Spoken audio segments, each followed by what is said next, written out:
Үүний ижил хүүхдэд ээлтэй үйл ажиллагааг явуулдаг нэгэн байгууллага бол гэрэлт ирээдүй дунд сургууль юм. Тус сургууль амьдралын боломж тааруу сургууль завсарсан багчуудыг боловсрал эзэмшүүлэхэд анхаарч ажилладаг байна. Хичээлийн жил эхлээд удаагүй байгаа энэ өдрүүдэд гэрэлт ирээдүй сургууль 5 дахь шинэ удирдлага хүлээн авсан бөгөөд цаашид сургалтын арга барил, алсын хараа бүгд өөрчлөгдөн шинжлэхтэн гэдгийг зарлалаа. Гэрэлт ирээдүй сургуулийг өнгөрсөн 14 жилийн хугацаанд 300 гаруй хүүхэдэд төгсөн ажил амьдралынхаа гарааг эхэлсэн байдаг. Нийгмийн орой босгоо цагт сурч боловсрох эрхээр хязгаарлагдсан олон багчуудын сурлагын хоцрогдлыг арилгаж, дунд сургуулаа амжилттай төгсөн ихтэй сургуульд ороход нь тусалсан байна. Сургуулийн 5 дахь шинэ удирдлага томилогдож ажлаа хүлээн авлаа. Удирдлага шинжлэгдэж байгаа нь сургуулийн цаашдын зорилт, сургалтын арга барил өөрчлөгдөн шинжлэгдэж байгаатай холбоотой гэж тэтгэлж байна.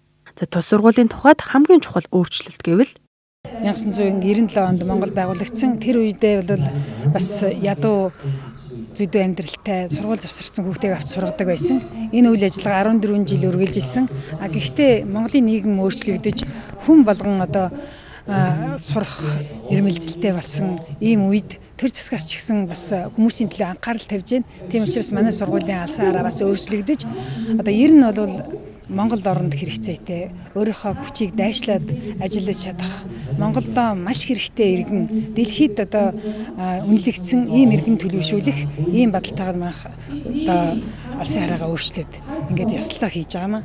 Гэрэлт ирээдүй сургуулийн ирээдүйн удирдагчдыг бэлтгэж үүний тулд хүүхдийг багаас нь хувь хүний хөгжилд нь анхаарч 5 төвшөнд чадваржуулна гэж байна. Ингэхдээ эрүүл мэнд мэдлэг чадвар, харилцаа, урлаг гэсэн 5 талт сургалтыг сурагчдад олгох юм байна.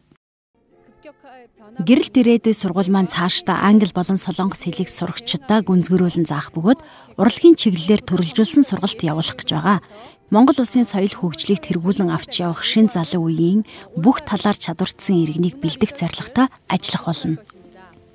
Түүнчлэн гэрэлт ирээдүй сургуулийг дүүргэсэн багчуудыг ихтэй сургуульд ороход нь төлбөрөө тэтгэлгийн асуудлыг бодитоор шийдэхэд гол анхаарлаа хандуулна гэдгээ удирдлагууд нь яриандаа дурдж байлаа. Англи, солонгос хэлний болон урлагийн гүнзгийрсэн сургалт нь тус сургуулийн бусдаас ялгарах гол давуу тал болох юм байна. Хөтөлбөрийн энэ удаагийн дугаартай хамт байж бидний бэлтгэсэн мэдээллүүдийг хүлээн авсан эрхэм үзэгч танд баярлалаа. Үзэгч таны эргэн тойронд болж буй эерэг мэдээллүүдийг хуваалцахыг хүсвэл доор хаяг утсаар хандах боломжтой юм. За ингээд эх 7 өнөخت энэ цаг мөчтөө эргэн уулзцгаая. Баяртай.